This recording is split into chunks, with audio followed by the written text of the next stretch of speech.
Кешке экраннан көз алмай қарайтындай қандай фильм көрсем екен деп отырсың ба? Біз саған арнап сондай 3 фильм дайындап қойдық. Біріншісі Дэвид Гейлдің өмірі. Адам құқықтары үшін күрескен профессор жайлы драма. Оған кісі өлтіру деген айып тағылады, бірақ шын мәнінде ол қылмысты жасамағаны беймәлім. Фильм шындық пен жалған арасындағы нәзік шекараны және сенім жолында төленетін ауыр құнды айқын суреттейді.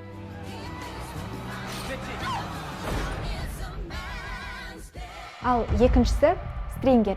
Мансабы жолында ештеңеден тайынбайтын адамды көз алдыңа елестет. Бұл қылмыстың ең жантүршігерлік көріністерін қуып жүріп түсіреді. Салқынқандылықпен істейтіні сонша, тіпті денеңді еріксіз үрей жаулап алады. Соңына дейін экраннан көз алмай отыратының сөзсіз.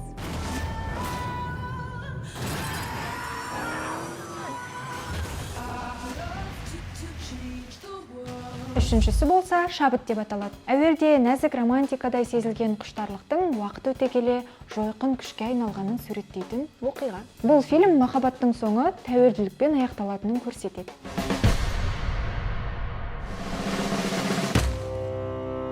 Көңіл күйіңе сай келген фильмді таңдап, бүгін кешке Freedom Mediaдан тамашала. Сондай-ақ Cinema промокоды арқылы бар болғаны 5-ақ теңгеге 30 күн бойы фильмдер мен сериалдарды тамашалай аласың.